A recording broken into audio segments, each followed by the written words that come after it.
Simula ng lahat ay isang trahedya, isang bangungot na hindi ko inaasahan. Ang araw na iyon ay puno ng saya, ang mga ngiti, tawanan, at mga pangarap na binalak namin ni Adrian para sa aming kinabukasan. Ngunit sa isang iglap, ang lahat ng iyon ay naglaho. Isang aksidente ang kumuha sa kanya mula sa akin, isang pangyayaring nag-iwan ng hapdi at pagkalito sa aking puso. Sa una, ang mga gabi ko'y puno ng luha at kirot. Ngunit habang dumadaan ang mga araw, nagsimula akong makaramdam ng kakaiba. Sa bawat gabi, sa bawat pagsara ng aking mata, naroon siya. Naroon si Adrian sa aking panaginip. Para bang siya'y hindi tuluyang nawala. Para bang ang aming mundo ay patuloy na umiikot kahit sa realm ng aking subconscious. Ang unang gabi na nakita ko siya, nagising ako, napawisan at humihingal. Nakita ko siya sa isang lugar na hindi ko kilala, isang lugar na tila pamilyar, ngunit banyaga sa akin. Nakatayo siya sa ilalim ng isang malaking puno. Ang kanyang mga mata ay puno ng lungkot, ngunit may kasamang ng kapangiti. "Mahal kita," bulong niya habang ang hangin ay naglalaro sa kanyang buhok. Napahawak ako sa aking dibdib. Damang-dama ang tibok ng puso ko. Sa mga sumunod na gabi, ang aming mga panaginip ay nagiging mas malinaw, mas malalim. Nagsimula kaming maglakbay sa mga lugar na hindi ko kailanman napanaginipan. Mga lugar na hindi ko alam na nag-e-exist. Sa bawat gabi, naramdaman ko ang kanyang presensya, ang init ng kanyang pagmamahal. Ngunit sa kabila ng mga ito, may mga tanong na patuloy na bumabagabag sa akin. Ano ang ibig sabihin ng mga panaginip na ito? Bakit siya naroon? At bakit tila may mensahe siyang nais iparating? Isang gabi, sa isang lugar na puno ng hamog at liwanag ng buwan, naglakad kami sa tabi ng isang ilog. "May gustong sabihin sa'yo," sabi niya. Ang kanyang tinig ay puno ng lungkot. Napatitig ako sa kanya. Ang aking puso ay puno ng kaba. Ngunit bago pa man siya makapagsalita, nagising ako. Ang aking katawan ay nanginginig sa takot at pagkabigo. Ano ang nais niyang iparating? Ano ang dapat kong malaman? Ang mga panaginip na ito ay nagsimula nang umapekto sa aking buhay. Sa araw, hirap akong mag-focus. Ang aking isip ay patuloy na naglalakbay sa mundo ng panaginip. Ang aking mga kaibigan ay nag-aalala. Ang pamilya ko'y nagtatanong. Ngunit walang sino man ang nakakaunawa sa nararamdaman ko. Paano ko ipapaliwanag ang hindi maipaliwanag? Paano ko sasabihin sa kanila na sa bawat gabi, naroon siya, na sa bawat gabi, nararamdaman ko ang kanyang pagmamahal? Sa isang gabi, nang walang bituin, isang kakaibang panaginip ang dumating. Naroon ako sa isang silid, madilim at malamig. Nakatayo si Adrian sa harap ng isang pintuan, ang kanyang muka ay puno ng pag-aalala. "May kailangan kang malaman," sabi niya. Ang kanyang tinig ay mapilit. Napatitig ako sa pintuan. Ang aking puso ay nagsimulang magwala sa kaba. Ano ang nasa likod ng pintuan? Ano ang dapat kong malaman? Sa aking paglapit, naramdaman ko ang malamig na hangin na bumalot sa akin. Nagulat ako sa aking nakita, isang piraso ng papel, isang sulat na tila galing sa kanya. Sa aking pagdampot, naramdaman ko ang bigat ng mensahe, ang bigat ng katotohanan. Ngunit bago ko pa man mabasa, narinig ko ang isang malakas na pagkalabog, isang tunog na nagmula sa likod ng pintuan. Nabitawan ko ang papel. Ang aking puso ay puno ng takot. Ano ang nasa likod ng pintuan?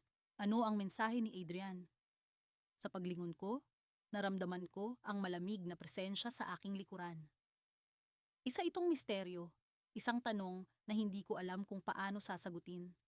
Ngunit sa kabila ng takot at pagkalito, alam kong ito'y simula pa lamang ng isang kwento na puno ng pag-ibig at trahedya. Sa bawat gabi ng aking panaginip, nandoon ka. Parang isang pelikula, paulit-ulit, ngunit palaging may bagong detalye. Sa mundo ng aking mga panaginip, Ang mga alaala ay nagiging buhay at ang kasintahan kong si Adrian ay muling lumalapit sa akin. Sa pagdating ng gabi, inaabangan ko ang pagsapit ng mga sandaling maglalakbay ako sa ibang dimensyon kung saan ang pag-ibig namin ay hindi nagwawakas. Hindi ko alam kung paano nagsimula ito, ngunit simula nang mawala si Adrian sa isang trahedya, ang mga panaginip na ito ang naging aking kanlungan. Sa araw, sinusubukan kong bumangon at harapin ang realidad. Ngunit sa gabi, naroon siya. Hinihintay ako sa lugar na tila hindi kayang abutin ng kamalayan. Sa bawat gabing iyon, nararamdaman kong buo ang aming pagmamahalan, kahit pa alam kong hindi na ito maaaring mangyari sa tunay na mundo. Isang gabi, habang tahimik kong hinihintay ang pagdating muli ng kanyang anyo, naramdaman ko ang kakaibang kilabot na tila may kakaibang mangyayari. Tila may pahiwatig ang hangin sa paligid, at ang mga bituin ay kumislap na parang inilalantad ang isang lihim. Nang pumikit ako, ang mga pangarap ay agad na bumalot sa akin, at nakita ko si Adrian, nakatayo sa ilalim ng liwanag ng buwan. Nakangiti. At tila ba may dalang mensahe. Hindi siya nagsalita, ngunit ang kanyang mga mata ay nagsasalita ng libu-libong salita na hindi ko pa naririnig. "Adrian!" sambit ko. Nagsusumikap na maabot siya. "Nandito ka na naman." Ngunit sa halip na lumapit sa akin, siya ay lumayo. Hinabol ko siya, ang mga paa ko ay lumulubog sa malambot na damo ng panaginip. Ngunit sa bawat hakbang, tila mas lumalayo siya. Ang lugar ay nagbago. Ang liwanag ng buwan ay naglaho, at ang paligid ay naging madilim. Nagsimula akong mag-alala. Bakit tila ibang-iba ang gabing ito? Bakit hindi niya ako nilalapitan tulad ng dati? Nasa likuran ko ang takot, ngunit ang puso ko ay nagsusumigaw na sundan siya, na hindi siya dapat mawala sa panaginip tulad ng kanyang pagkawala sa tunay na mundo. Sa wakas, narating ko siya. Nakita ko siyang nakatayo sa gilid ng isang bangin. Sa likod niya ay ang walang hanggang kadiliman.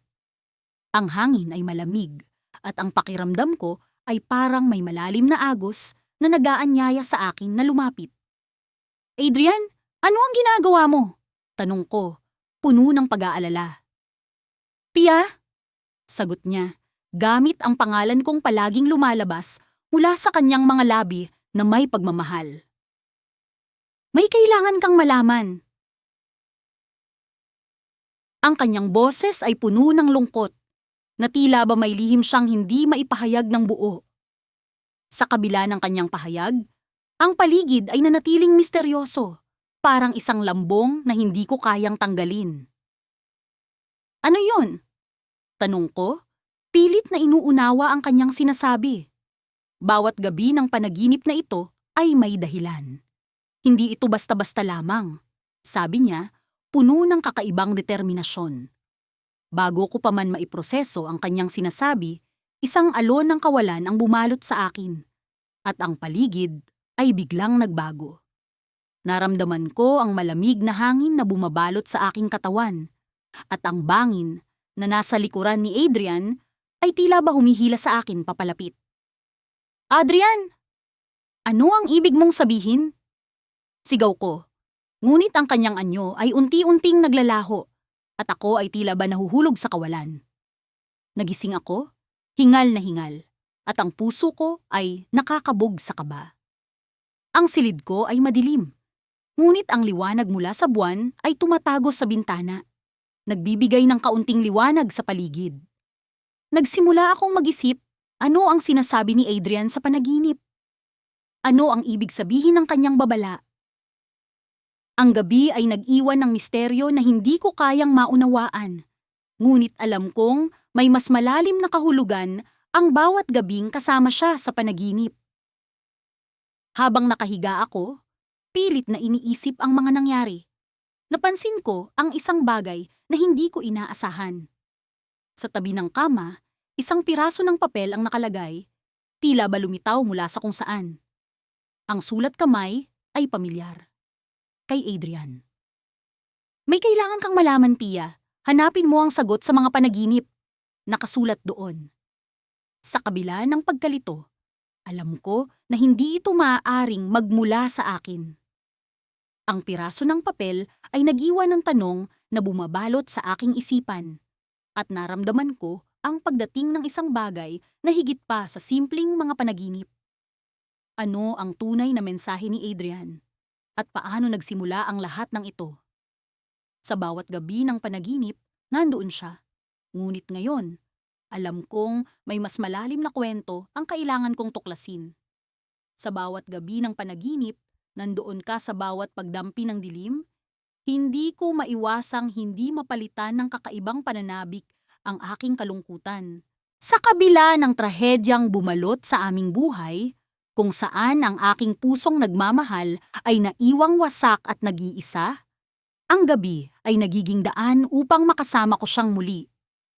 Si Daniel, ang lalaking naging sentro ng aking mundo, ay patuloy na bumabalik sa akin sa panaginip, sa paraang hindi ko maipaliwanag. Ngayon, habang nakahiga ako sa aking kama, hinayaan ko ang sarili kong maglakbay sa mundo ng mga alaala, sa mundo ng panaginip kung saan siya ay buhay. Ang kwarto'y tahimik, maliban sa marahang tunog ng aking paghinga. Pumikit ako, iniwan ang katotohanan at pumasok sa mundo kung saan ang imahinasyon ay nagiging realidad. Bigla, naroon na ako. Nasa gitna ng isang hardin na puno ng mga bulaklak na hindi ko mawari kung saan nagmula. Ang hangin ay sariwa at ang mga puno ay sumasayaw sa ritmo ng kalikasan. Sa di kalayuan, nakita ko si Daniel. Nakangiti siya. Ang kanyang mga mata ay tila mga bituin sa kalangitan. "Daniel!" sigaw ko at siya'y lumingon. Ang kanyang mga ngiti ay mas lalong lumapad. Tumakbo ako patungo sa kanya at sa bawat hakbang ay nararamdaman ko ang pag-aalab ng aking puso. Sa wakas, narating ko siya at kami nagyakap ng mahigpit. Ang pakiramdam na yakapin siya ay tila pagbalik sa tahanan pagkatapos ng mahabang paglalakbay. "Mahal kita," bulong niya, habang hinahaplos ang aking pisngi. "Palagi kitang babantayan kahit sa mga panaginip. Hindi ko maiwasang hindi mapaluha." Ang mga salitang iyon ay nagiging kalasag laban sa aking pangungulila. Ngunit habang kaming magkasama, may kakaibang pagbabago sa paligid. Ang hangin ay nag-iba ng ihip at ang mga bulaklak ay tila naglaho sa bawat pagkurap ng aking mata. "Daniel, ano ito?" tanong ko, habang ang paligid ay unti-unting nagiging malabo. "Huwag kang mag-alala," sagot niya, ngunit ang kanyang muka ay may bahid ng pag-aalala. "May kailangan kang malaman." Ang kanyang mga mata ay naging malalim, tila may lihim na nais ipabatid. Napatingin ako sa paligid at napansin ko ang isang pinto na biglang lumitaw sa gitna ng hardin. Ang pinto ay yari sa kahoy, may ukit na mga simbolo na hindi ko mawari ang kahulugan. "Halika," sabi ni Daniel, habang hinawakan ang aking kamay. May sagot sa likod ng pinto. Naguguluhan, ngunit puno ng pag-aasa, sinundan ko siya patungo sa pinto. Sa bawat hakbang, ang aking puso ay tumitibok sa kaba at pananabik. Nang bumukas ang pinto, isang liwanag ang bumalot sa aming dalawa, at sa likod nito ay isang eksena na hindi ko inaasahan. "Mama?" tanong ko, habang nakikita ko ang aking ina na nakatayo sa loob ng liwanag. Ang kanyang mukha ay puno ng saya, ngunit may bakas ng lungkot sa kanyang mga mata. "Anak, oras na para malaman mo ang katotohanan," sabi ng aking ina, habang unti-unting lumapit sa akin. "Ang mga panaginip mo ay hindi lamang mga alaala. Sila ay mga mensahe." "Mensahe?" tanong ko. Ang aking utak ay puno ng mga tanong. "Oo," sagot niya, habang hinahawakan ang aking kamay. "Si Daniel ay may nais ipabatid sa iyo, at ang pinto na ito ay ang daan para maiparating iyon." Napatingin ako kay Daniel at nakita ko ang determinasyon sa kanyang mukha. Alam kong May mahalaga siyang sasabihin. Ngunit bago pa man ako makapagtanong, naramdaman ko ang paggalaw ng mundo sa paligid. Bigla, naramdaman ko ang paglamig ng hangin. At ang liwanag ay unti-unting nawala. Ang pinto ay nagsara. At ako'y naiwan sa kadiliman. Ngunit bago tuluyang maglaho ang lahat, narinig ko ang boses ni Daniel, puno ng pag-asa at pangako. Huwag kang mag-alala, mahal ko. Ang pinto ay magbubukas muli. At sa likod nito, matatagpuan mo ang sagot na magbibigay liwanag sa lahat. Nagising ako. Ang aking puso ay puno ng takot at pag-asa. Ano ang ibig sabihin ng lahat ng ito? Paano nagiging bahagi ang aking ina sa mga panaginip? At ano ang sagot na nasa likod ng pinto? Sa gitna ng aking pag-iisip, alam kong isang bagay ang sigurado. Sa bawat gabi ng panaginip, nandoon siya. Ngunit ako'y naiwan sa tanong na maghahanap ng kasagutan. Sa susunod na pagkakataon, babalik ako sa pinto at hahanapin ang katotohanang magliligtas sa aming dalawa. Sa kabila ng trahedya, ang pag-ibig ay patuloy na naglalakbay sa mundo ng panaginip. At sa bawat pagdampi ng dilim, ako'y handang harapin ang mga hiwagang nakatago sa likod ng pinto. Sa bawat gabi, ang mga bituin ay tila mga matang nakamasid sa akin, mga saksi sa aking paglalakbay sa mundo ng panaginip.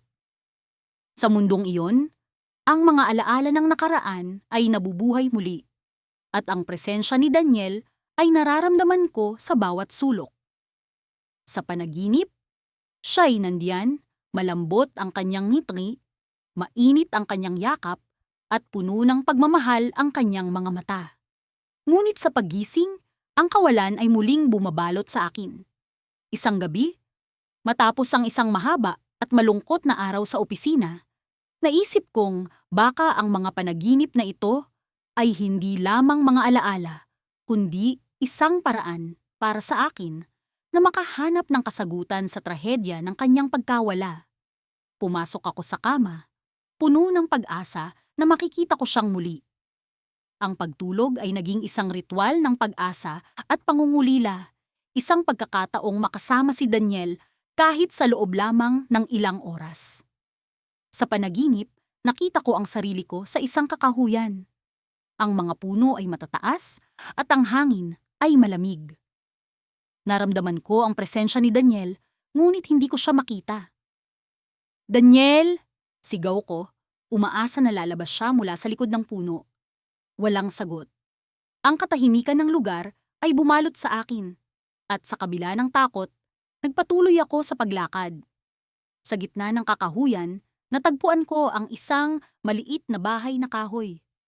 Ang pintuan nito ay bahagyang nakabukas, tiyak na inaanyayahan akong pumasok. Nag-aatubili man, pumasok ako sa loob. Ang silid ay puno ng mga litrato namin ni Daniel. Sa bawat larawan, siya'y nakangiti, at naramdaman kong muli ang init ng kanyang pagmamahal. Sa gitna ng silid, may isang mesa na may nakabukas na aklat. Lumapit ako, at nakita kong ito'y isang talaan ng mga panaginip na tila isinulat ng isang tao na nakakaalam ng mga nangyayari sa mundo ko. Habang binabasa ko ang mga pahina, natuklasan ko ang isang bagay na hindi ko inaasahan. Ang mga panaginip ko ay hindi lamang mga pagbisita kay Daniel, kundi mga mensahe mula sa kanya. Sa bawat pahina, may mga pahiwatig na nagtuturo sa akin sa isang bagay na dapat kong malaman. At sa huling pahina, may isang mensahe. Hanapin mo ang katotohanan, mahal ko. Nagising ako mula sa panaginip. Ang puso ko'y bumibilis ang tibok. Ano ang ibig sabihin ng mensahe? Ano ang katotohanan na dapat kong hanapin? Sa mga sumunod na araw, hindi ko maiwaksi sa isip ang nakita ko. Ang mga litrato, ang aklat, ang mensahe, lahat ng ito ay tila may malalim na kahulugan. Sa aking pag-iisa, nagsimula akong magusisa. Muli kong binalikan ang mga alaala namin ni Daniel, ang mga huling sandali namin bago ang trahedya. Sang gabi, Habang tinitingnan ang mga lumang litrato, may napansin akong kakaiba. Sa isang litrato, may isang tao sa likod namin na hindi ko kilala, ngunit may pamilyar na mukha. Sa kabila ng kalungkutan, naramdaman ko ang kakaibang galit at kuryosidad. Sino ang taong ito? Bakit siya nandoon sa bawat litrato namin? Sa mga panaginip, muling nagpakita si Daniel. Sa pagkakataong ito, hindi siya nagsalita, ngunit ang kanyang mga mata ay puno ng pahiwatig. Tila sinasabi niya sa akin na magpatuloy ako sa aking paghahanap, na hindi ko dapat talikuran ang katotohanan. Nagpatuloy ako sa aking pagsasaliksik. Sinimulan kong hanapin ang taong nasa litrato at sa aking pag-usisa, natuklasan ko ang isang pangalan na hindi ko inaasahan. Si Miguel, ang matalik na kaibigan ni Daniel. Hindi ko lubos maisip kung ano ang kaugnayan niya sa mga pangyayaring ito. Ngunit habang patuloy ang aking pag-iimbestiga, mas lalong bumibigat ang aking damdamin. Isang gabi, sa aking panaginip, huling nagpakita si Daniel. Sa pagkakataong ito, hawak niya ang kamay ko at sinabing, "Malapit ka na, mahal." Nagising ako na puno ng pag-asa at determinasyon.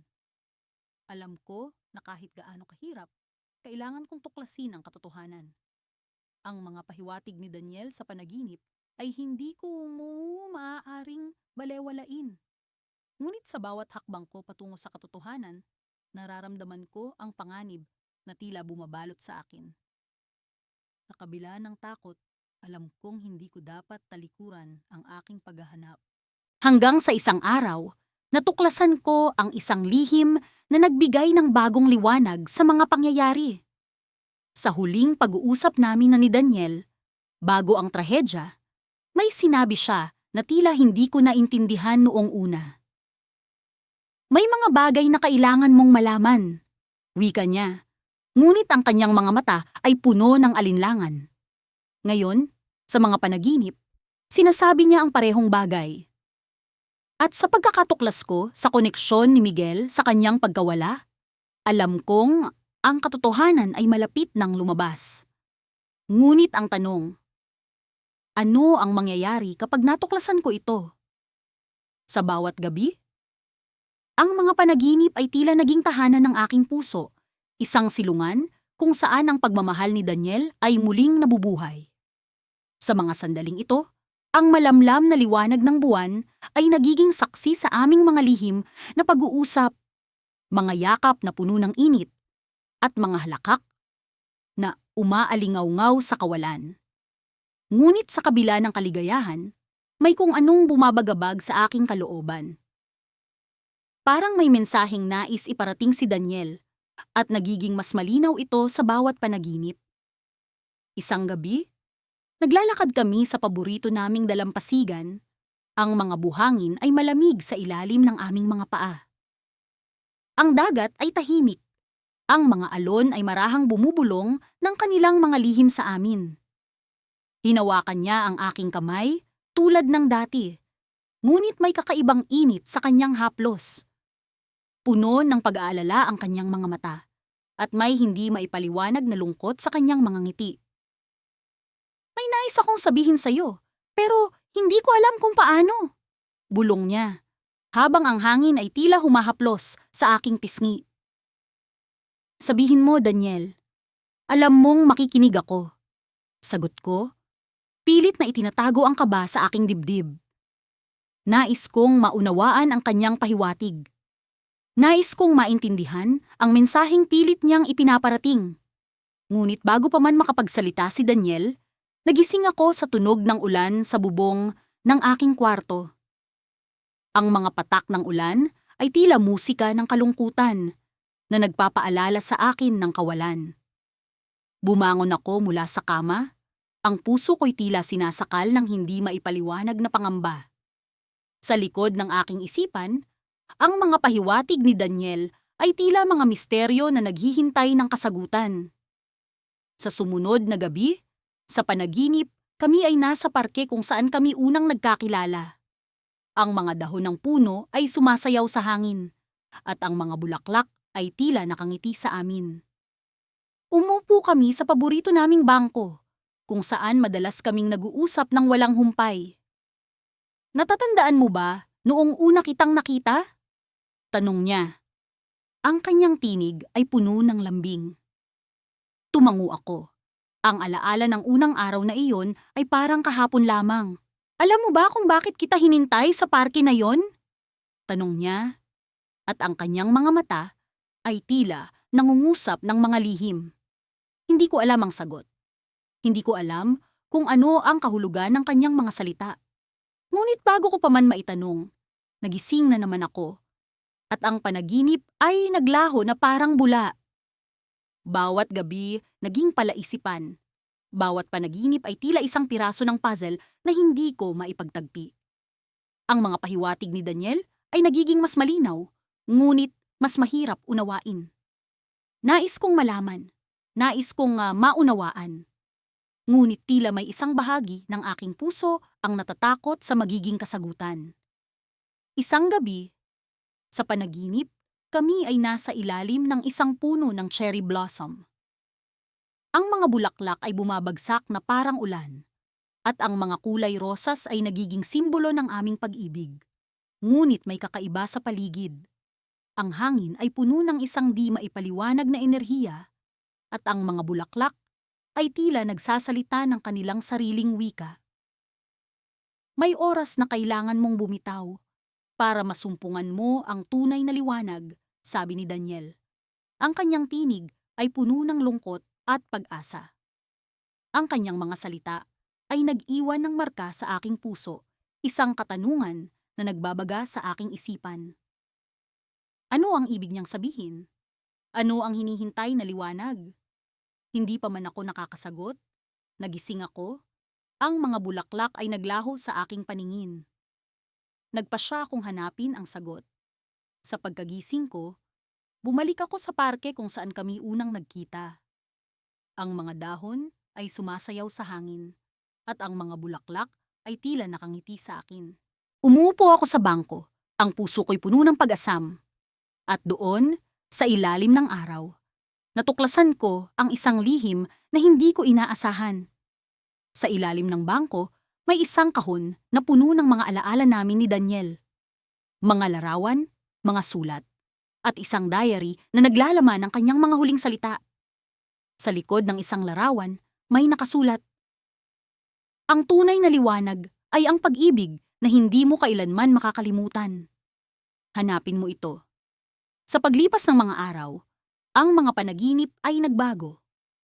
Ang mga pahiwatig ay naging gabay, at ako'y natutong bumitaw sa mga alaala. Ngunit sa bawat gabi ng panaginip, nandoon pa rin si Daniel, isang bahagi ng aking puso na hindi kailanman mawawala. Ngunit may isang gabi, sa huling pagkakataon, may isang pahiwatig na nagbigay ng bagong landas sa aking buhay, isang twist na hindi ko inaasahan. Sa panaginip, naglakad kami sa isang bagong daan, isang daan na puno ng liwanag. Ito ang huling gabi ng panaginip. Ngunit ito rin ang simula ng bagong paglalakbay, sabi ni Daniel. Ang kanyang tinig ay puno ng pag-asa. At sa aming paglakad, nakita ko ang isang pinto na puno ng liwanag. Sa likod nito, naroon ang sagot sa lahat ng aking tanong. Ngunit bago ko pa man mabuksan, nagising ako, ang puso ko'y puno ng pag-asa at misteryo. Sa bawat gabi ng panaginip, nandoon ka, Daniel. Ngunit sa araw na ito, natuklasan ko ang tunay na liwanag. Ang pagmamahal na hindi kailanman mawawala, at ang pag-asang nagbibigay ng bagong simula. Sa bawat gabi ng panaginip, nandun ka. Bahagi Am. Sa loob ng mga linggong lumipas, unti-unting bumabalik ang liwanag sa aking mundo. Ngunit sa bawat pagdampi ng gabi, ang mga alaala ay bumabalik sa akin. Nagsimula akong umasa sa mga panaginip, ang mga sandaling iyon kung saan muli ko siyang nararamdaman. Sa panaginip, si Miguel ay buhay, nakangiti at puno ng pagmamahal. Ngunit sa paggising ko, ang katotohanan ng kanyang pagkawala ay muling dumidikit sa akin, na parang sugat na hindi maghilom. Nang sumapit ang gabi, pumasok ako sa aking kwarto at dahan-dahang humiga sa aking kama. Hinayaan kong yakapin ng kadiliman ang aking buong pagkatao. Sa aking pagidlip, unti-unting lumalabo ang mga hangganan ng realidad at ang mundo ng panaginip ay bumukas muli. Nasa isang pamilyar na lugar ako, ang parke kung saan kami unang nagkakilala. Ang mga puno ay kumakaway sa hangin, at ang mga bulaklak ay tila sumasabog sa kulay. Nakaupo ako sa isang bangko, naghihintay. Alam kong darating siya, gaya ng dati, at hindi nga ako nagkamali. Maya-maya, lumitaw si Miguel mula sa likod ng mga puno. Suot ang kanyang paboritong jacket. Ang kanyang mga mata ay kumikinang na parang mga bituin. Agad kong naramdaman ang init ng kanyang presensya. "Kamusta ka na, mahal?" tanong niya habang naupo sa tabi ko. Ang kanyang boses ay musika sa aking pandinig, ang mga salitang nagdadala ng kapanatagan sa aking puso. Sa panaginip, walang distansya, walang pagkawala. Narito siya, kasama ko. "Mas mabuti na, Miguel," tugon ko, habang ang aking mga mata ay punong-puno ng pagmamahal at pananabik. "Ikaw ang dahilan, sa bawat gabi, hinihintay kita." Ngumiti siya, ang makungiting iyon na palaging nagpapabilis ng tibok ng puso ko. "Alam mo bang palagi kitang iniisip, kahit sa kabila ng hangganan ng ating mundo?" Napuno ng emosyon ang aming pag-uusap. Walang takot, walang pag-aalinlangan. Sa panaginip, kami ay malaya. Ang mga oras ay lumipas na parang mga segundo. Ang bawat sandali ay puno ng saya at kasiyahan. Ngunit sa kabila ng lahat, laging may maliit na tinig sa aking isipan na nagsasabi, "Hindi ito magtatagal. Kailangan kong bumalik sa realidad, sa mundong wala siya." Habang kami ay naglalakad sa gilid ng lawa, bigla niyang hinawakan ang aking kamay. Ang kanyang mga daliri ay malamig, ngunit ang kanyang haplos ay nakakapagpainit sa aking puso. "May sasabihin ako sa iyo," bulong niya, puno ng seryosong tono. "Anong meron, Miguel?" tanong ko. Ang aking boses ay puno ng pag-aalala. Hindi ko inaasahan ang bigat ng kanyang mga salita. "Sa bawat gabi ng panaginip, nag-uugnay tayo, ngunit may isang bagay na kailangan mong malaman," sabi niya. Ang kanyang mga mata ay nagbabago, parang may lihim na hindi niya matagal nang sinasabi. Kumakabog ang aking dibdib.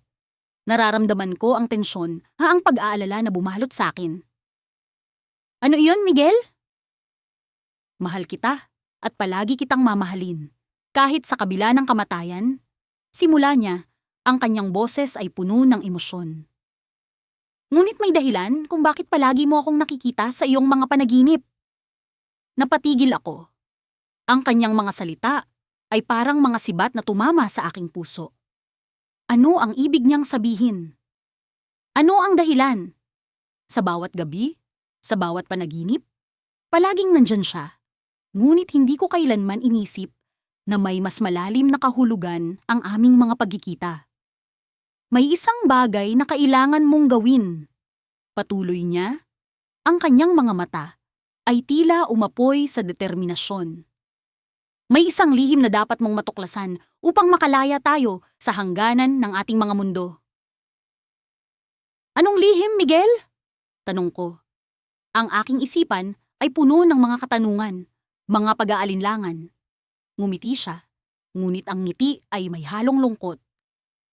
"Sa susunod na makikita mo ako, hanapin mo ang paborito nating lugar. Mayroong isang bagay doon na magbibigay linaw sa lahat ng ito." Bigla akong nagising, ang aking puso ay kumakabog. Ang aking isip ay puno ng mga tanong. Ano ang lihim na iyon? Ano ang dapat kong gawin upang makalaya kami sa hangganan ng mga panaginip at realidad? Sa aking pagmulat, natagpuan ko ang sarili ko sa isang silid na puno ng liwanag. Ngunit ang kanyang mga salita ay patuloy na umaalingaw-ngaw sa aking isipan. Nakaramdam ako ng kakaibang pagnanasa na bumalik sa paborito naming parke. upang hanapin ang sagot sa misteryo ng mga panaginip. Ngunit sa likod ng lahat ng ito, alam kong ang aking paglalakbay ay hindi magiging madali. Sa bawat gabi ng panaginip, palaging nandyan siya. Ngunit ngayon, may isang dahilan. Isang layunin na kailangan kong tuklasin. Ang tanong ay, handa ba akong harapin ang katotohanan na maaaring magbago ng lahat? Sa bawat gabi ng panaginip, nandoon ka. Bahagi, Tam. Sa bawat pagbukas ng aking mga mata tuwing umaga, ang bigat ng pagkawala ni Arvin ay muling bumabalik sa akin. Ang mundo ko'y tila nababalot ng isang makapal na ulap na puno ng kalungkutan. Gayunpaman, sa bawat gabi, sa pagitan ng pag-idlip at pagbangon, binibisita ko siya sa realm ng aking mga panaginip. Ang mga gabing iyon ay tila mga pahina ng isang kwento kung saan siya ay buhay, masaya, at kami magkasama. Isang gabi, habang ako'y abala sa aking mga iniisip, naramdaman kong unti-unting bumibigat ang aking mga talukap. Dahan-dahan akong bumagsak sa aking kama, hinayaan ang aking sarili na tangayin ng daloy ng panaginip. Sa isang iglap, naroon na akong muli, sa isang pamilyar na tanawin. Isang hardin na puno ng mga bulaklak. Ang hangin ay punong-puno ng samyo ng mga dama di noche. Sa gitna nito, naroon si Arvin, nakangiti, ang kanyang mga mata ay nagliliwanag sa tuwa. Bakit mo ako palaging binabalikan? Tanong ko sa kanya, habang kami naglalakad sa gitna ng mga bulaklak. Ang kanyang kamay ay mahigpit na nakahawak sa akin, tila ba hindi kami kailanman nagkahiwalay. Alam mo naman kung bakit, di ba?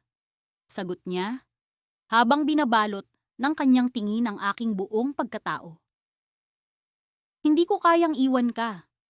Ngunit ang mga salitang iyon, kahit gaano man katamis, ay may halong kirot. Alam kong ang mga sandaling ito ay pansamantala, na sa pagpatak ng araw ay maglalaho rin siya sa aking piling. Gayunpaman, sa mga panaginip, ang lahat ay posible. Kaya't hinayaan ko ang aking sarili na magpakasaya sa kanyang presensya. Habang kami nag-uusap, bigla siyang huminto. Ang kanyang mukha ay nag-iba, tila ba may naalala siyang mahalaga. May kailangan kang malaman, sabi niya. Ang kanyang tinig ay puno ng pag-aalala. May isang bagay na nangyayari. Nagulat ako sa kanyang sinabi. Ano ang ibig mong sabihin? Tanong ko. Ang aking puso ay bumilis ang tibok, puno ng kaba. May isang tao, sagot ni Arvin, ang kanyang mga mata ay nagdilim. Isang taong kilala mo, ngunit hindi mo inaasahan. Ang kanyang mga salita ay tila isang bugtong na hindi ko mawari. Sino ang tinutukoy niya? Sa mundo ng aking mga panaginip, lahat ay may kahulugan. Ngunit ang mga kahulugang iyon ay madalas na mailap sa akin. Bago ko pa man siya tanungin, naramdaman kong ang paligid ay unti-unting naglalaho. Ang mga bulaklak ay nagiging usok. Ang hangin ay nagiging malamig. Hindi ko na siya mahawakan, kahit pa ito'y aking pilit na gawin. Arvin! Sigaw ko.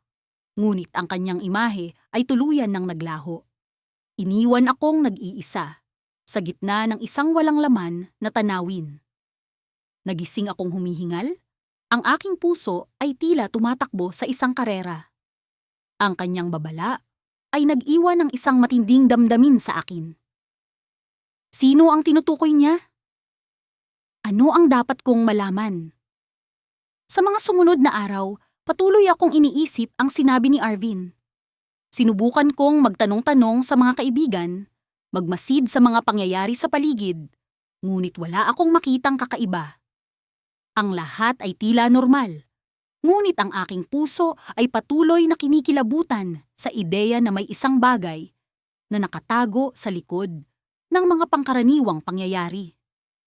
Noong isang linggo, sa aking paglalakad pa uwi mula sa trabaho, napansin kong may isang lalaking sumusunod sa akin. Ang kanyang presensya ay tila isang anino na hindi ko matanggal. Hindi siya pamilyar, Ngunit ang kanyang tingin ay punong-puno ng intensyon. Sinubukan kong iwasan siya, ngunit palagi siyang naroroon, sa likod ng aking isipan, sa likod ng aking mga hakbang. Isang araw, sa aking pag-uwi, nagpasya akong harapin siya. Huminto ako sa gitna ng daan at hinarap siya.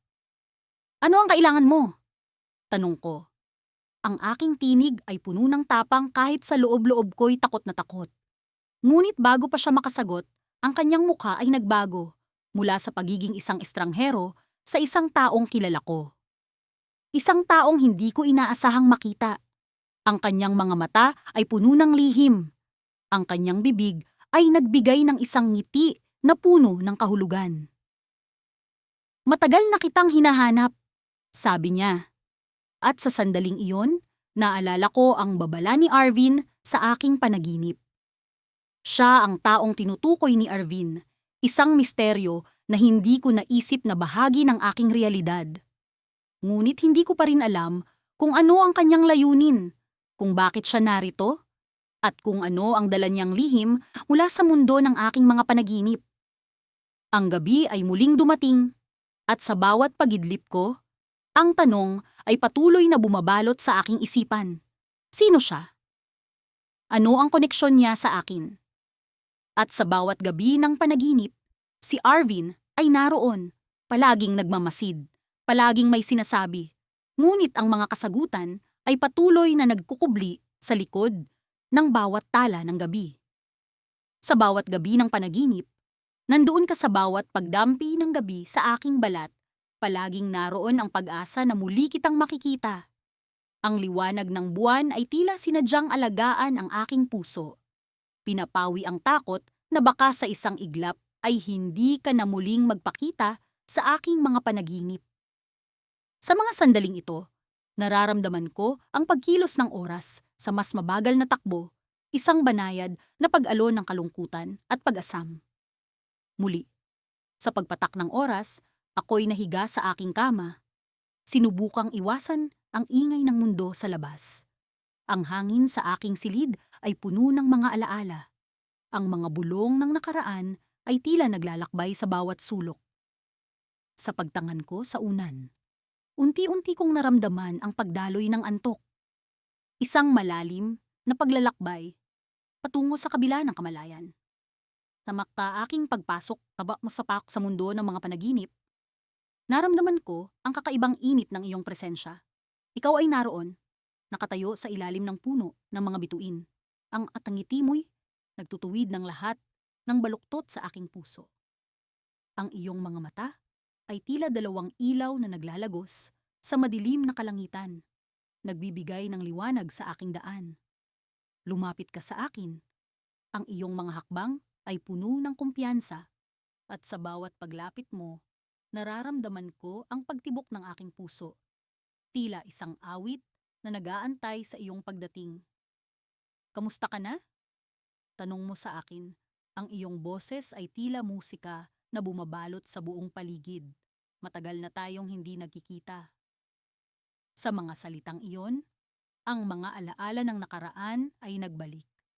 Ang mga masasayang araw na pinagsaluhan natin. Ang mga tawanan. Ang mga pangarap na sabay nating hinabi. Ngunit kasabay nito, ang kirot ng trahedyang naghiwalay sa atin ay muling bumangon. Isang sugat na patuloy na bumabalik tuwing ikaw ay nasa harap ko. "Paulit-ulit kitang hinahanap sa bawat gabi," sagot ko. Pilit na pinipigil ang luha na nagbabanta sa pagpatak. Ngunit sa likod ng tuwa, naroon ang takot na baka sa susunod na gabi ay wala ka na. Ngumiti ka sa akin, isang ngiti na puno ng pag-unawa. Ang pagmamahal ay hindi nagtatapos, kahit pa ang oras ay magpatuloy. Sa bawat gabi, narito ako, nagmamasid, naghihintay. Habang naglalakad tayo sa ilalim ng mga bituin, naramdaman ko ang kakaibang pag-ikot ng hangin. Tila may nais ipahiwatig sa akin. Ang mga puno ay nagkakaway. Ang kanilang mga dahon ay bumubulong ng mga lihim na hindi ko maunawaan. Sa kabila ng kaligayahang dulot ng iyong presensya, naroon ang pakiramdam na may hindi tama, isang bagay na bumabalot sa akin. Bigla, ang paligid ay nagbago. Ang liwanag ng buwan ay tinakpan ng makapal na ulap. Ang malamlam na ilaw ng mga bituin ay tila unti-unting nawawala, isang senyales ng paparating na unos. Sa gitna ng kadiliman, naramdaman ko ang pagkanulo ng takot. Ang hangin ay tila bumigat. Ang paligid ay nagmistulang isang canvas ng mga anino. "May darating!" bulong mo sa akin. Ang iyong boses ay puno ng pangamba. Hindi ko alam kung ano, pero kailangan mong maghanda. Ang iyong mga mata ay nagpakita ng alalahanin, isang senyales na hindi ko mawari. Sa likod ng iyong nangiti, naroon ang pag-aalala na hindi ko pa nakita sa mga naunang panaginip. Ang pag-iwan ng liwanag ay tila isang pahiwatig ng mga bagay na hindi ko pa nauunawaan. Sa isang iglap, naramdaman ko ang pag-ikot ng hangin. Ang pagbulong ng mga dahon ay nagmistulang sigaw ng babala. Ang paligid ay nagbago. Ang mga bituin ay nawala. At ang kadiliman ay bumalot sa amin. Sa kabila ng pagnanais na manatili sa iyong tabi, naramdaman ko ang puwersang humihila sa akin palayo. Ang hangin ay nagmistulang isang pader na pumipigil sa aming pagkikita. "Huwag kang mag-alala," bulong mo. Ang iyong boses ay tila isang piraso ng pag-asa. "Nandito lang ako, palaging narito." Ngunit bago ko pa man masagot, naramdaman ko ang pag-alis ng iyong presensya. Ang pag-ikot ng hangin ay nagmistulang isang agos na nagdadala sa akin pabalik sa katotohanan. Ang paligid ay nagbago. Ang mga bituin ay naglaho. At ako'y muling nagising sa aking silid. Ang mga pader ay nagmistulang isang tanikala na pumipigil sa aking kalayaan. Sa kabila ng pag-aalala, naroon ang pag-asa. Sa likod ng trahedya, naroon ang pagmamahal na hindi nagtatapos. Ngunit sa ilalim ng lahat ng ito, nararamdaman ko ang pagbabanta ng isang bagay na hindi ko pa nauunawaan. Isang bagay na nagbabadyang bumalot sa aking mundo.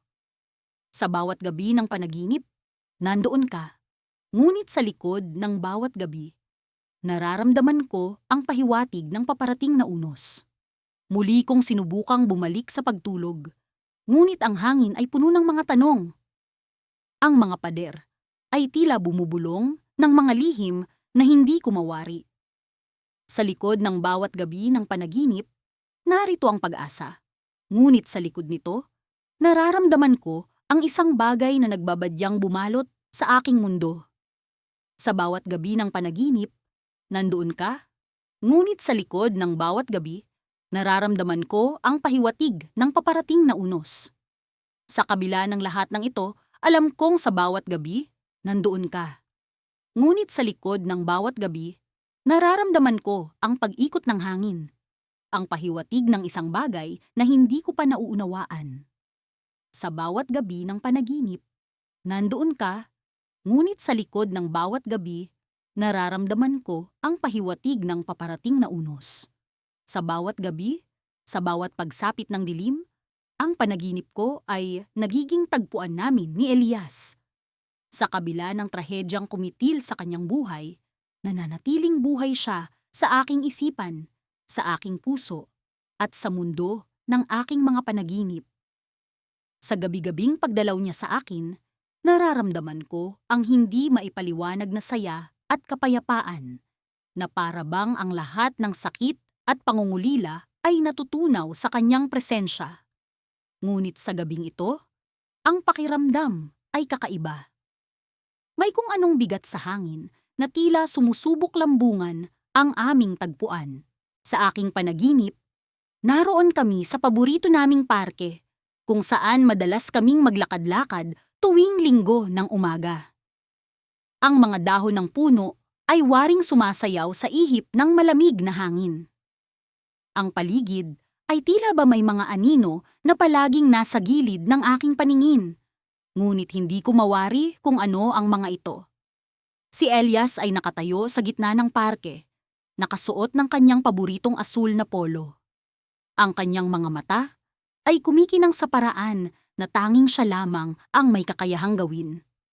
Ngumiti siya sa akin at sa kanyang ngiti, natunaw ang anumang pag-aalala na pumipigil sa akin na makaramdam ng saya.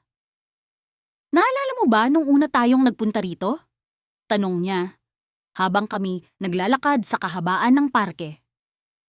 Oo naman, sagot ko, habang ang mga alaala ng aming unang pagpunta rito ay bumabalik.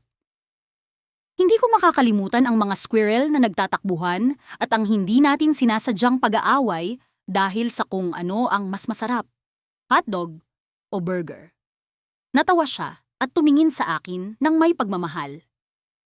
Ikaw ang mas masarap, biro niya, at kami sabay na nagtawanan.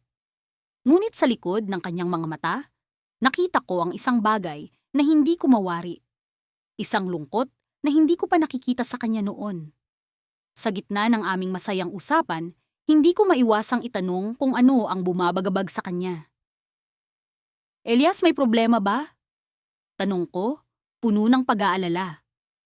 Umiling siya, ngunit ang ngiti sa kanyang labi ay tila bapilit lamang. Walang problema, mahal. Gusto ko lang makasama ka sa gabing ito, sagot niya. Ngunit alam kong may bagay siyang itinatago. Nagpatuloy kami sa paglalakad, at sa bawat hakbang ay nararamdaman ko ang unti-unting pagbigat ng aking damdamin. Ang mga anino sa paligid namin ay tila ba lalo pang dumami, at ang hangin ay nagiging mas malamig. Napatigil kami sa ilalim ng isang malaking puno, at doon siya huminto. Tila ba may nais sabihin. May gusto akong ipakita sa'yo, sabi ni Elias, habang inaabot ang kanyang kamay sa akin. Agad kong kinuha ang kanyang kamay at sa sandaling iyon, naramdaman ko ang kakaibang init na nagmumula sa kanyang palad. Ang init ay nagbigay sa akin ng kaunting kapanatagan, ngunit ang kaba sa aking dibdib ay hindi pa rin nawawala. Dinala niya ako sa isang bahagi ng parke na hindi ko pa nararating.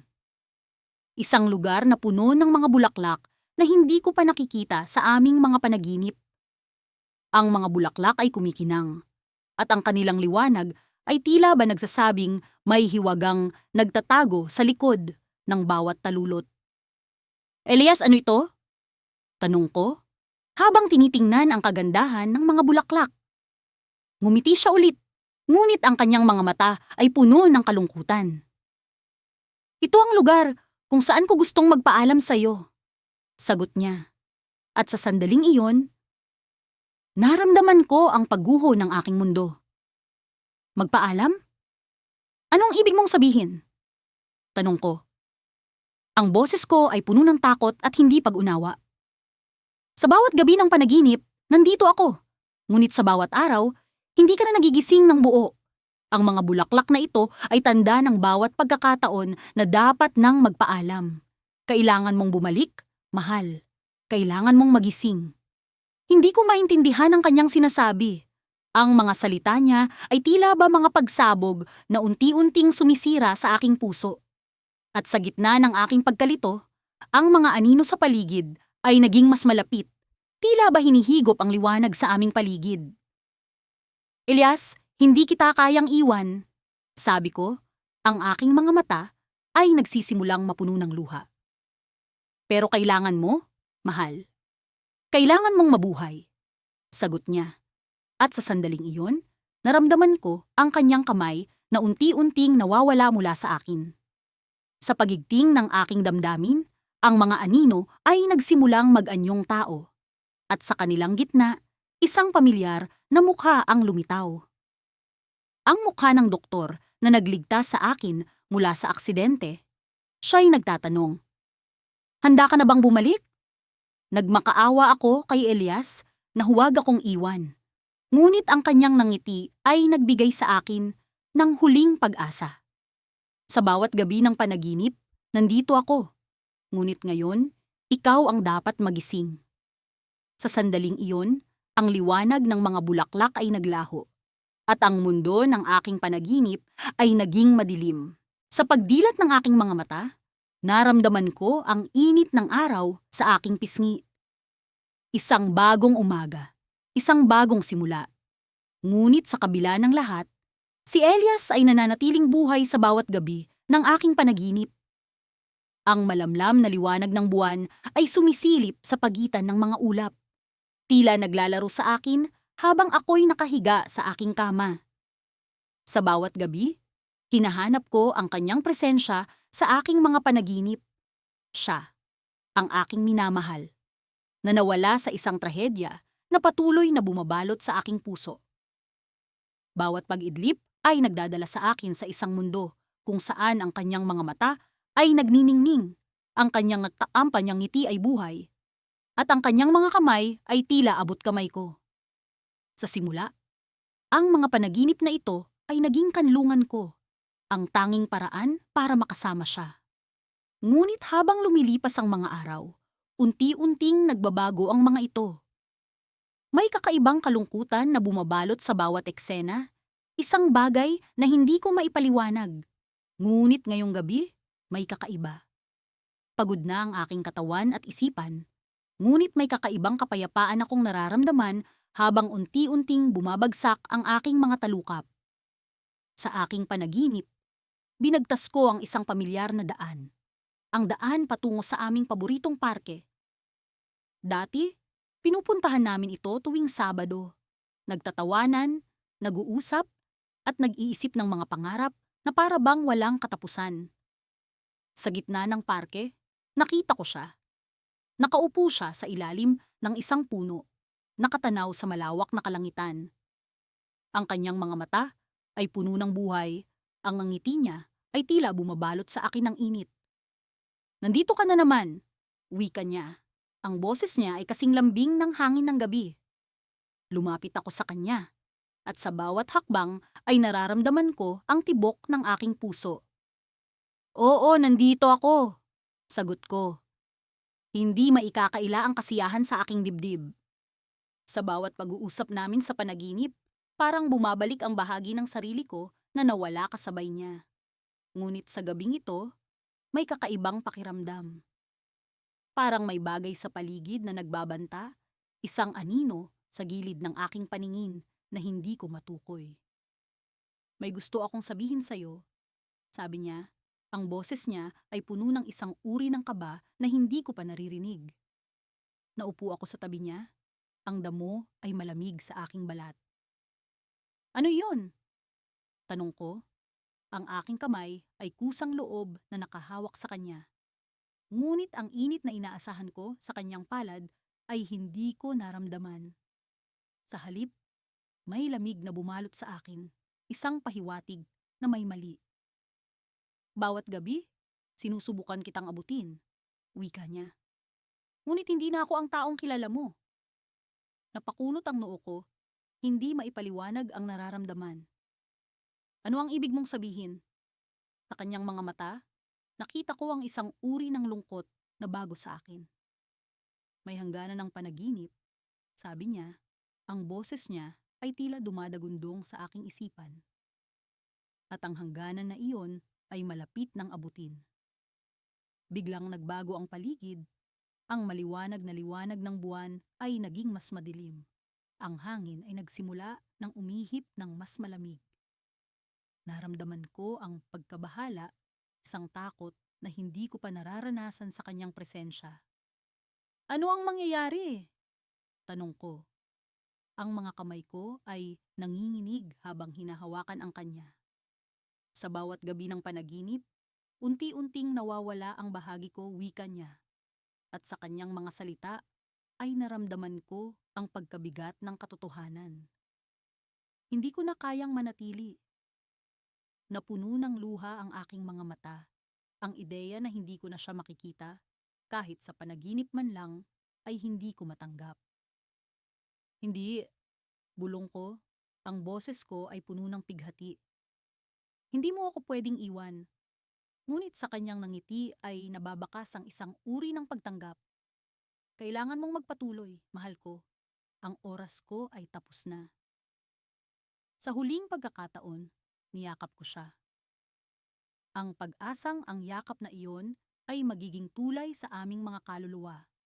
Ngunit sa loob ng aking yakap, naramdaman ko ang unti-unting pagkatunaw ng kanyang presensya. na tila usok na unti-unting lumalayo. Pagmulat ng aking mga mata, bumalik ako sa realidad. Ang aking kwarto ay puno ng katahimikan. Ang buwan ay nagtatago sa likod ng makapal na ulap. At sa puso ko ay ang kawalan na dulot ng kanyang pag-alis. Ngunit sa aking isipan, isang tanong ang patuloy na bumabalik. Ano ang hangganan na iyon? At bakit tila may bahagi ng sarili ko na nawawala kasabay ng kanyang presensya? Sa bawat gabi ng panaginip, may isang pahiwatig na hindi ko maabot, isang bagay na nagkukubli sa likod ng mga salita ng aking minamahal.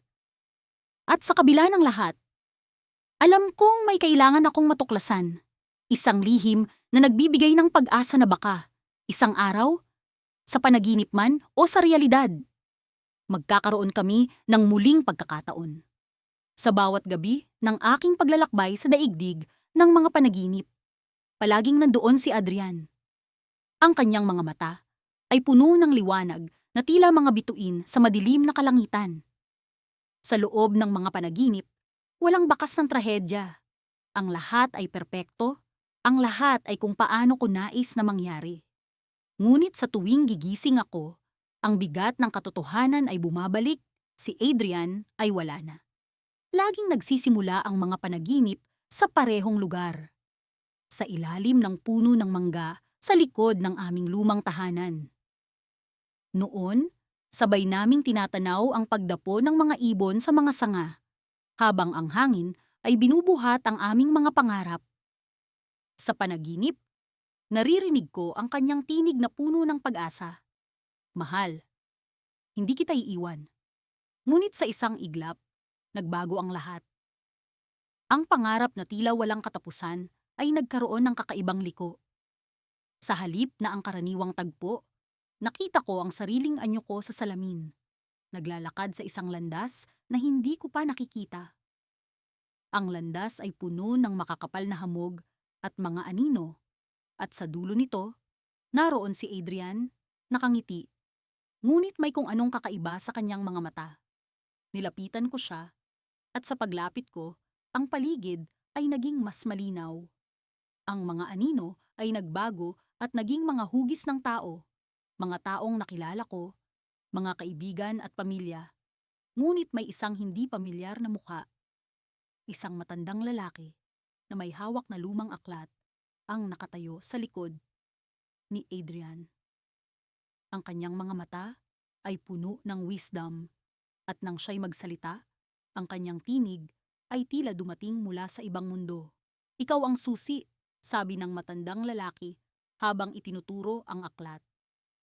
Sa bawat gabi, sa bawat panaginip, may lihim na naghihintay na iyong tuklasin. Hindi ko maintindihan ang kanyang sinasabi, pero naramdaman ko ang bigat ng kanyang mga salita. Nang tingnan ko si Adrian, nakita ko ang parehong tanong sa kanyang mga mata. Naghintay siya sa akin, parang alam niya ang hindi ko pa natutuklasan. Adrian, ano ang ibig sabihin nito? Tanong ko, puno ng pag-aalinlangan at pag-asa. Ngunit bago siya makasagot, ang mundo ay nagsimulang maglaho. Ang puno, ang mga ibon, ang mga tao. Naramdaman ko ang malamig na hangin, ang pag-ikot ng paligid, at bigla akong nagising. Muling nakahiga sa aking kama.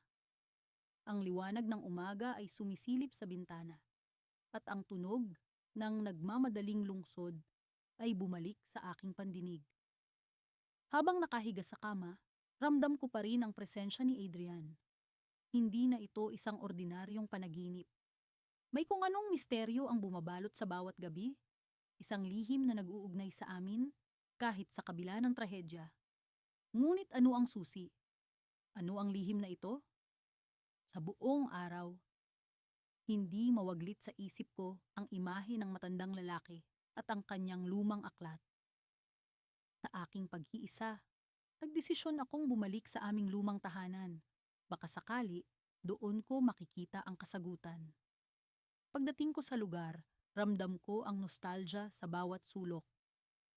Ang amoy ng damo at ang tunog ng hangin ay nagdala ng mga alaala ng masayang araw. Sa ilalim ng puno ng mangga, Naghukay ako sa lupa, umaasang may makikita akong sagot. At doon, sa ilalim ng mga ugat, natagpuan ko ang isang kahon. Ang kahon ay puno ng alikabok, ngunit nang buksan ko ito, naroon ang isang lumang aklat. Ang parehong aklat na hawak ng matandang lalaki sa aking panaginip. Taunang pahina, may nakasulat na pangalan, Adrian. Hindi ko alam kung paano nangyari ito, pero alam kong hindi ito isang pagkakataon. Ang aklat na ito, ang susi, ang lihim na mag-uugnay sa amin ni Adrian. Habang binubuksan ko ang unang pahina, naramdaman ko ang malamig na hangin na bumalot sa akin. Ang parehong hangin na naramdaman ko sa panaginip. Ngunit sa likod ng unang pahina, isang piraso ng papel ang nahulog. Isang liham na isinulat ni Adrian para sa akin. Sa kanyang sulat kamay, nabasa ko ang mga salitang, "Mahal." Sa bawat gabi ng panaginip, may daan pabalik. Nagulat ako sa aking natuklasan. Ano ang ibig sabihin ng daan pabalik? Sa likod ng mga salita, naramdaman ko ang pag-asa at takot. Ang aklat na ito ang susi. Ang daan pabalik sa mundo kung saan nandoon si Adrian. Ngunit paano ko ito magagamit? Sa oras na iyon, narinig ko ang tunog ng mga dahon sa puno ng mangga. Bumalik ang mga alaala ng panaginip, ang matandang lalaki, ang mga anino. Ang sagot ay nandoon. Sa bawat gabi ng panaginip, sa bawat lihim na bumabalot sa amin. Ngunit paano ko matutuklasan ang daan pabalik? Habang nakatingin ako sa kahon, naramdaman ko ang malamig na hangin na dumaan muli. Sa bawat gabi, sa bawat panaginip, alam kong may bagong liwanag na naghihintay. Ngunit sa ngayon, ang sagot ay nananatiling misteryo. Isang cliffhanger sa kwento ng aking buhay. Muli kong naramdaman ang malamig na hangin na bumabalot sa akin habang nasa gitna ako ng walang katapusang tanawin ng mga bituin. Ang mga ito'y kumikislap sa dilim ng gabi, tila mga mata na nagmamasid sa aking paglalakbay. Sa bawat hakbang ko, nararamdaman kong papalapit ako sa isang pamilyar na presensya. Alam ko kung sino siya. Siya na bumabalik sa akin sa bawat gabi ng panaginip. Nang lumitaw ang isang hugis mula sa malayo, bumilis ang tibok ng aking puso. Ang silweta ng kanyang porma, ang paraan ng kanyang paggalaw, lahat ay pamilyar sa akin. Si Lucas, ang aking kasintahan, ay lumapit mula sa kawalan. Sakmo siya sa kanyang mga mata, ay naroon ang init ng pag-ibig na hindi ko na muling mararamdaman sa mundong ibabaw. Ngunit sa panaginip na ito, siya ay tunay, siya ay buhay. Bakit palagi kang bumabalik sa akin, Lucas? Tanong ko na halos pabulong habang papalapit kami sa isa't isa. Hindi ko maiwasang mapaluha sa tuwa at lungkot na dulot ng kanyang presensya. Sa mundong ito, ang lahat ay tila posible. Ngunit sa likod ng ngiti at yakap ay naroon ang alaala ng trahedya na hindi ko matakasan. Sa tuwing magtatagpo kami sa panaginip, ito ay parang isang bagong simula. Nag-uusap kami, nagkukwento ng mga bagay na hindi na namin magagawa sa totoong buhay. Ngunit ngayong gabi, may kakaibang nararamdaman ako. Parang may kulang, may bagay na hindi ko maipaliwanag. Magiging maayos ang lahat, sabi ni Lucas habang hinahaplos ang aking pisngi. Ang kanyang mga mata ay puno ng pag-unawa. Tila batid niya ang mga bagay na hindi ko pa natutuklasan. Isang araw, makikita mo rin. Ano ang ibig mong sabihin? Tanong ko. Ang aking puso ay puno ng pag-aalinlangan. Sa bawat gabing dumadaan, nagiging mas mahirap na manatiling nakatali sa mga panaginip. Ang pagnanais na bumalik sa realidad ay unti-unting lumalaban sa kagustuhan kong manatili sa kanyang tabi. Ngunit bago pa man siya makasagot, biglang nagbago ang tanawin. Ang kalangitan ay nagmistulang isang malaking telon na naglaho at kami ay napadpad sa isang lugar na hindi ko inaasahan. Isang lumang bahay na puno ng mga alaala. Nandito kami sa aming dating tahanan, ang lugar kung saan kami unang nagkita. Ang bawat sulok ng bahay ay puno ng alaala ng aming pagmamahalan, ang mga tawanan, ang mga yakap, at ang mga pangakong hindi na maisa sa katuparan. Alam mo bang hindi ito ang huling gabi? Wika ni Lucas habang naglalakad kami papunta sa silid na dati naming tinutulugan. May kailangan kang malaman, mahal ko. Ang kanyang mga salita ay tila isang misteryo na bumabalot sa akin. Sa silid, naroon ang isang lumang kahon, puno ng mga liham na isinulat namin sa isa't isa. Ang mga ito ay puno ng mga pangarap, mga plano para sa hinaharap na hindi na matutupad. Sa isa kong binuksan ang mga liham at sa bawat pagbasa, nararamdaman ko ang sakit ng pagkawala. Ngunit may isang liham na hindi ko pa nakikita noon. Ang papel nito ay lumana. Ang mga sulat kamay ni Lucas ay tila naglalaman ng isang sikreto. Nang buksan ko ito, naramdaman ko ang lamig na bumalot sa akin. Ang liham ay nagsasaad ng isang bagay na hindi ko inaasahan. Alam kong hindi mo pa ito naiintindihan, ngunit sa bawat gabi ng panaginip, may dahilan kung bakit nandito ako. Mayroong bagay na kailangan mong malaman, at ito ang magpapalaya sa iyo. Sa susunod na gabi, hanapin mo ang daan patungo sa liwanag. Ang mga huling salita ni Lucas ay tila isang pahiwatig na nagsisilbing susi sa isang misteryo na hindi ko pa lubos na nauunawaan. Ang kanyang mga mata ay puno ng pag-asa, at sa kanyang nangtuwang ngiti ay naroon ang pangako ng isang bagong simula. Ngunit bago ko pa man siya muling matanong, biglang nagbago ang lahat. Ang paligid ay nagmistulang umalab, at ang tanawin ay unti-unting naglaho. Nakaramdam ako ng pag-iisa, ngunit alam kong may dapat akong tuklasin. Ang daan patungo sa liwanag, ang bagay na magpapalaya sa akin mula sa pagkakagapos ng trahedya. At sa puntong iyon, nagising ako. Ang silid ko ay puno ng katahimikan, ngunit sa aking puso ay naroon ang pag-asang dulot ng liham ni Lucas. Sa susunod na gabi, alam kong may kailangan akong hanapin. Ang daan patungo sa liwanag, ang katotohanan na magbubukas sa akin ng pintuan patungo sa bagong simula.